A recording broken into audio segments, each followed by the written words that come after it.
Ya pemirsa, buntut dari ada ditemukan dugaan pelanggaran protokol kesehatan dari pernikahan Putri Habib Rizik Syihab, ada 2 Kapolda yang dicopot, bahkan saat ini ada beberapa orang yang diperiksa atau dipanggil aparat kepolisian untuk diminta klarifikasi. Yang kini menjadi sorotan adalah Gubernur DKI Jakarta Anies Baswedan. Baru saja beberapa menit yang lalu pemirsa usai menjalani pemeriksaan sekaligus memberikan klarifikasi. Hampir 8 jam pemirsa, tapi publik bertanya, kenapa sih sampai harus memanggil Gubernur DKI Jakarta Anies Baswedan, salah apa?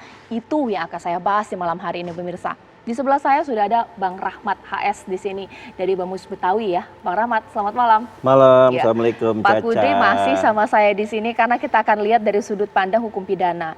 Tapi juga sudah tersambung saya Prof. Hermawan Sulistyo. Selamat malam Prof. Hermawan. Selamat malam. Ya, sebelum saya ke Prof. Hermawan, saya mungkin ke Bang Rahmat dulu. Bang Rahman, kan tidak ditetapkan sebagai tersangka, hanya dipanggil, berikan klarifikasi. Tapi kira-kira ada yang salah tidak sih dari sini? Bagaimana? Ya pertama kita ikut prihatin ya, Ya. dengan kejadian ini. Tapi tadi yang info kepada saya bahwa jam 10 dipanggil, undangan jelas, undangan klarifikasi, lalu jam 7 kurang 10 selesai. Ada 33 pertanyaan, semua sudah dijawab tanpa dikurangi, tanpa ditambah oleh Pak Anies. Dan saya yakin Pak Anies taat hukum lah. Tinggal klarifikasi Anies ini menjadi domainnya Polda Metro. Apakah di sana ada pelanggaran sesuai dengan Undang-Undang 6 2019 atau bagaimana, itu masih domainnya kepolisian. Tapi yang jelas saya yakin Pak Anies ini orangnya taat hukum, gentleman, karena dia tuh panglima perangnya COVID-19 di Jakarta. Oke. Jadi suatu hal yang mustahil kalau panglima perang melawan COVID-19, tiba-tiba dia melanggar sendiri dengan sengaja, itu satu hal yang tidak mungkin gitu loh. Nah oleh karena itu kami yakin tidak ada apa-apa, semua harus patuh dan taat pada hukum, siapapun tidak boleh tebang pilih. Mudah-mudahan ini jadi pembelajaran untuk kita semua, Ya, bahwa tapi Bang COVID-19 ini harus kita perangi bersama-sama. Tapi Bang Rahmat, menurut Bang Rahmat nih pandangan pribadi, ada yang salah tidak sih Gubernur DKI Jakarta sampai dipanggil ini gara-gara ada pelanggaran protokol kesehatan, Bang Rahmat? Nah ini memang buat saya tidak biasa ya, apalagi sampai dipanggil Tidak gubernurnya, suruh klarifikasi, ada Kapolda 2 dicopot. Tapi yang tahu itu pihak kepolisian lah. Mudah-mudahan ini benar-benar yang dilakukan sesuai dengan aturan, sesuai dengan konstitusi, tidak ada intrik-intrik lain, apalagi tidak ada hal yang menjurus ke politis. Ya. Dan Pak Anies maju saja, klarifikasi, saya yakin Pak Anies tetap semangat lah. Oke, sekarang saya ke Prof. Hermawan Sulistyo. Bang Rahmat mengatakan di sini ada tidak biasa ini, 2 Kapolda dicopot, gubernurnya sampai dipanggil untuk berikan klarifikasi. Prof, bagaimana? Sebetulnya kalau 2 Kapolda dicopot, itu biasa, itu bukan dicopot, itu mutasi. Hari ini supaya Anda tahu, semua tahu, keluar TR ratusan nama yang berganti posisi. Jadi ada TR mutasi jabatan di Polri, itu ada ratusan, ada 6 TR, kalau di total itu mungkin ada 400, 500, saya nggak ngitung, tapi ada ratusan nama yang berganti, ada beberapa Kapolda juga gitu. Jadi kalau soal pergantiannya itu biasa. Nah sekarang soal pemanggilan, ini jangan dikait-kaitkan. Kalau pemanggilan itu saya kira polisi tidak akan memanggil atau memeriksa tanpa bukti informasi awal yang valid, informasi awal yang valid. Kenapa? Memang Jakarta itu tidak lagi PSBB, tapi dianggaplah masa transisi. Tetapi secara umum protokol kesehatan itu head to head dengan kepentingan ekonomi loh ya, karena dilonggarkan protokolnya meskipun statistik COVID-nya sendiri belum menurun sama sekali. Tidak menurun sama sekali. Kenapa dilonggarkan? Karena sudah kesesakan dan kemampatan ekonomi.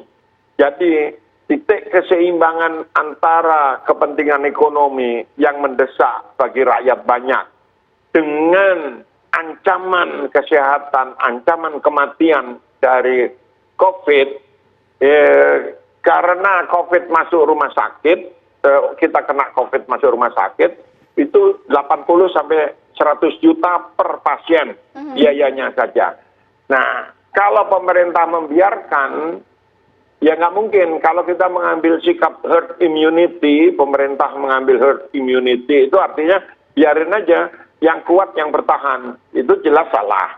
Nah, Anies sebagai gubernur seharusnya ada di ujung depan dalam peperangan ini. Tadi seperti disebutkan, dia panglima perangnya. Nah, saya agak aneh kalau yang lain tidak diizinkan, bahkan dioperasi di mana-mana dicegat, kita berusaha patuh gitu.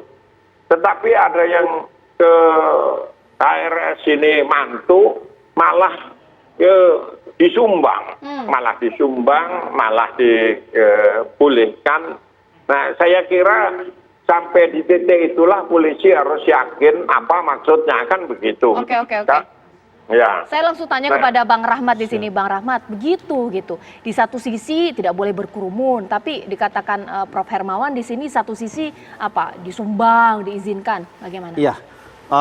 Tadi kita sudah dengar klarifikasi, sejak awal kita sudah dengar bahwa Pak Anies sudah memberikan peringatan, mewanti-wanti bahwa acara ini harus benar-benar protokol kesehatan.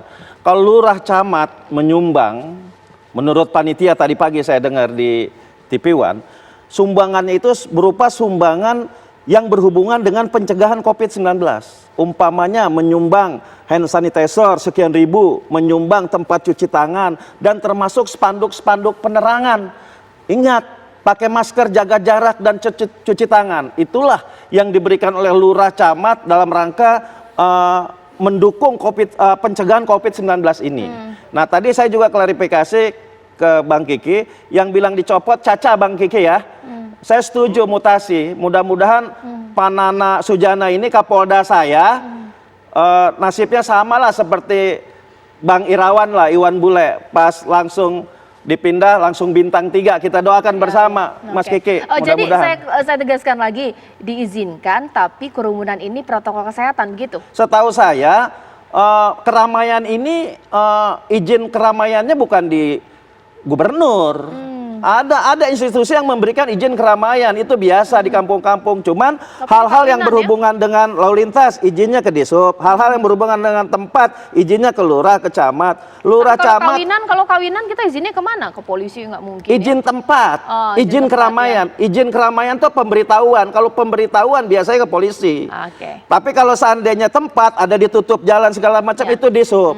Tapi tadi sudah jelaskan bahwa Wali Kota sudah mewanti-wanti untuk hati-hati tetap melaksanakan protokol kesehatan. Oke, ini yang menjadi dilematis di sini Prof Hermawan, bahwa sebenarnya kalau sudah ada himbauan protokol kesehatan tetap digalakkan meskipun memang ada dugaan akan terjadi kerumunan di sini, sebenarnya bobotnya ini memang salah dari kepala daerahnya atau ketika dipersalahkan kepala daerah ini menjadi politis, Prof? Enggak, ini kan persoalan tanggung jawab ya. Saya tidak mempersoalkan norma administrasinya. Yang saya persoalkan adalah tanggung jawab sebagai kepala daerah, pemimpin. Kalau bicara mengenai ketaatan pada protokol, ketundukan pada protokol kesehatan, lihat aja videonya. Sebagian, malah mungkin sebagian besar nggak pakai itu masker gitu. Nggak tahu maskernya kemana. Nah, ini yang jadi masalah. Karena apa? Kalau ribuan orang berkumpul seperti itu, sudah pasti, bukan probability lagi, bukan kemungkinan lagi, sudah pasti banyak yang tertular. Pada kasus demo skala kecil kemarin di Bekasi saja, besoknya 8 polisi yang jaga demo itu positif COVID. Gitu. Nah, yang demo pulang kan tidak terdeteksi. Ya. Ini 1.000 lebih kan orang pulang kan membawa virus maut bagi orang lain juga, gitu loh masalahnya. Nah, Bang Rahmat, ramai sekali nih Bang Rahmat. Katanya Pak Anies ini pionir dalam protokol kesehatan. Ini di wilayahnya Pak Anies, ribuan orang berkumpul. Ya kalau Pak Anies sebagai panglima perang COVID-19 di Jakarta sudah pasti itu. Tapi tidak di hari itu atau bagaimana? Yang jelas ketika peristiwa pernikahan atau maulid keluarga besar Habib Rizik itu, menurut keterangan panitia bahwa massa yang besar yang tidak diundang itu semua tidak diduga akan seperti itu. Nah oleh karena itu panitia merasa kewalahan untuk memberikan informasi mengenai protokol kesehatan agar tetap pakai masker, agar menjaga jarak. Memang sangat sulit. Kita lihat videonya sangat sulit. Tapi Satpol PP pun menindak beberapa orang. Ada lebih 20-30 yang ditindak yang tidak memakai masker dengan memberikan hukuman sanksi sosial. Bukan tidak ada upaya untuk melakukan penerapan protokol kesehatan dari petugas itu ada. Cuman masa besar itu emang sulit diantisipasi. Dan ini pelajaran buat kita semua. Oke, baik. Sekarang saya ke Pak Kudri supaya kita tarik nafas dulu ini karena sudah bingung kalau publik melihat. Karena di sini adalah yang mau kita bahas adalah posisi dari kepala daerah yang punya wilayah ketika wilayah tersebut ada dugaan pelanggaran protokol kesehatan. Nah, bisa dipersalahkan tidak kepala daerahnya? Ya, saya berangkat dari apa yang dinyatakan oleh Prof. Kiki, Prof. Hermawan tadi, bahwa tidak mungkin polisi tanpa dasar melakukan penyidikan. Jadi tentu kan kita bilang kita negara kita rule of law. Ya, salah satu aspek rule of law ini kan adalah due process. Ya, artinya negara itu harus berdasarkan hukum dan seseorang akan ditindak harus berdasarkan hukum. Nah, sekarang kita due process. Sekarang perkiraan kita, kira-kira apa sih yang akan dipersalahkan ke Pak Gubernur? Yang kalau kita lihat dari Undang-Undang 6 tahun 2018 tentu kita ke pasal 93 ya. Karena barang siapa yang tidak mengindahkan ketentuan karantina kesehatan ya dapat dikenakan hukuman penjara maksimum 1 tahun dan denda 100 juta. Nah, ini kan kata barang siapa. Nah, kita tahu bahwa tindak pidana itu harus perbuatan fisik ya umumnya ya, tetapi ada juga yang tidak berbuat. Jadi secara teori ada kita katakan tindak pidana atau delik komisi yang berbuat dan tindak pidana yang tidak bertindak, yang harusnya dia bertindak tapi dia tidak melakukan tindakannya, itu kita sebut dia melanggar delik komisi ya. Atau yang suka biasa kita dengar itu pembiaran. Nah, kita nggak tahu dalam konteks ini Pak Gubernur ini ya akan ditanya ya sebenarnya apa sih yang Pak Gubernur lakukan dengan ini ya, dengan kejadian seperti ini apa, terus apa antisipasinya sampai ini gitu loh. Nah, kan ini kita dengar katanya itu kan klarifikasi ya. Itu undangan klarifikasi itu sebenarnya undangan ada satu terminologi yang spesifik bahwa itu sebenarnya adalah proses penyelidikan.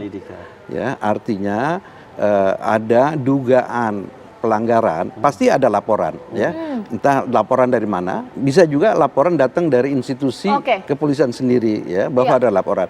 Laporan mengenai satu peristiwa. Peristiwa itu diduga tindak pidana atau bukan, ya kan? Peristiwa apa dan tindak pidana apa?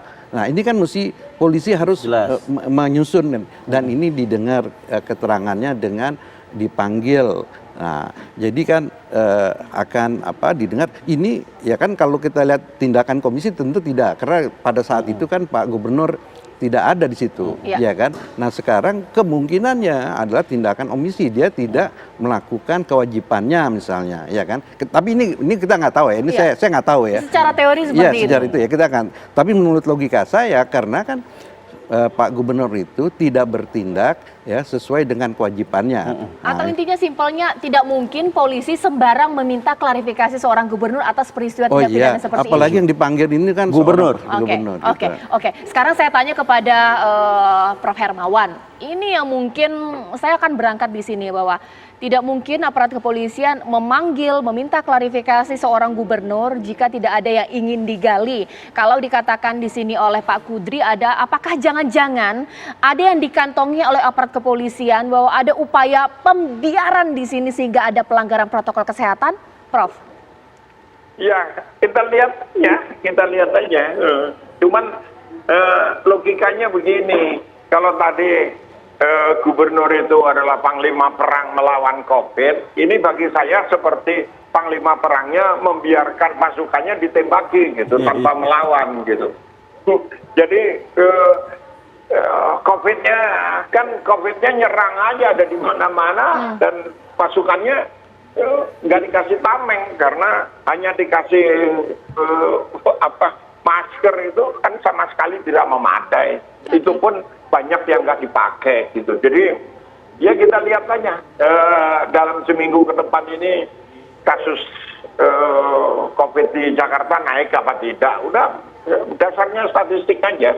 Statistik aja kalau saya. Atau mungkin simpelnya gini Bang Rahmat ya, nggak mungkin lah nggak tahu seramai apa nanti jamaah atau juga masa yang akan datang. Pada saat jemput saja sudah dikalkulasikan ramai, nggak mungkin ketika menikahkan putrinya nggak ramai juga. Ada unsur pembiaran di sini, dugaan unsur pembiaran. Bagaimana? Ya kalau dugaan sih macam-macam ya, apalagi di sosmed ya. Yang jelas gubernur itu sudah wanti-wanti kurang dari 24 jam sebelum acara itu dimulai.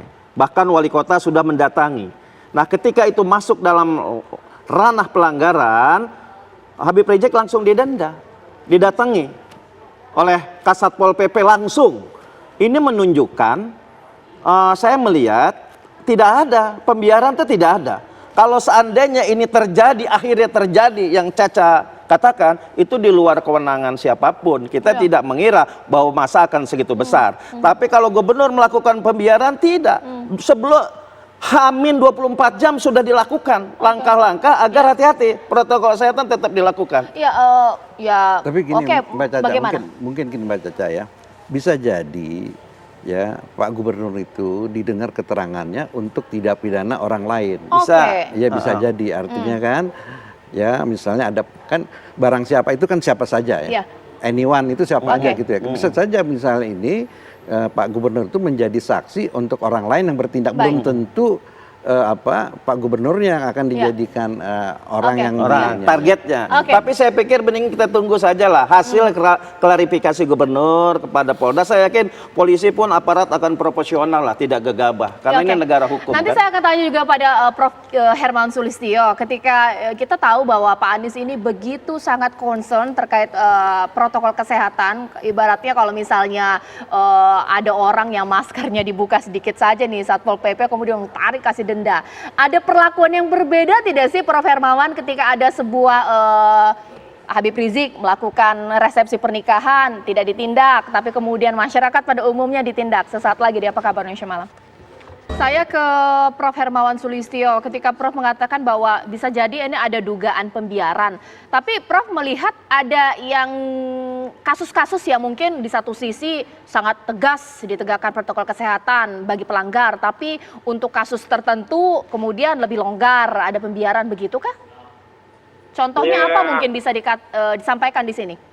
Enggak, begini waktu PSBB dan bahkan pada masa PSBB transisi di Jakarta itu kan ketat sekali, sangat ketat malah dibandingkan dengan daerah-daerah yang lain. Yang kedua, ada jeda waktu 3 hari dari kehadiran gubernur pada tanggal 10 dengan surat wali kota tanggal 13. Di antara jeda itu, waktu Anies datang ke Petamburan tanggal 10 itu tidak ada statement isi pertemuannya itu apa gitu. Jadi kalau dinyatakan sudah memberi warning, mana warningnya? Ada 3 waktu jeda. Saya kira polisi mencari apa yang terjadi dalam 3 hari itu gitu loh. Supaya tadi pertanyaan Bung Ucok tadi, apakah itu pembiaran atau bukan gitu. Dalam ada jeda waktu 3 hari loh. 3 hari itu kan nggak sebentar. Yang kedua, agak aneh kalau seorang pemimpin tidak bisa memprediksi bahwa ketika di bandara saja sudah sebanyak itu orang yang menyambut, lalu ini bikin acara nggak banyak gitu, nggak masuk akal. Oke. Jadi mari kita tunggu hasilnya polisi aja. Oke. Pertanyaannya bagi saya, polisi berani apa enggak gitu. Ini bukan persoalan faktanya biru, merah, hijau, kuning, tapi berani nggak polisi ngomong bahwa ini biru, merah, hijau, kuning? Gitu aja. Ya. Berani apa di sini? Dalam konteks berani apa sih ya, Prof? Iya, berani menyebut itu warnanya hijau, biru, merah, kuning, hitam, Iya. pelangi gitu. Bersalah atau tidak gitu ya? Saya mau nanya ke Prof. Oke, bagaimana di sini? Boleh Ya, ditambahkan? saya mau nanya ke Prof Kiki nih.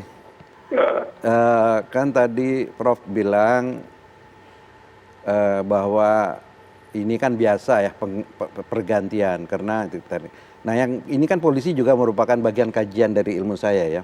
Nah, tapi kan ini tidak biasa bahwa pergantian itu telegramnya disebarluaskan dan langsung diumumkan oleh Kadif Humas gitu kan. Kan kita sering ini kan tidak pernah. Nah, kira-kira menurut Prof Kiki atau Bung Kiki ini apa nih kira-kira ini? Oke, boleh dijawab singkat. Enggak, saya bingung aja kenapa saya dipanggil Prof. Ini teman saya kok nggak pernah seumur-umur manggil Prof. Oke. Ya, Ki. Berarti ada informasi akurat yang harus digali kalau sudah dipanggil Prof. Bagaimana? PR itu menyebar itu kan biasa.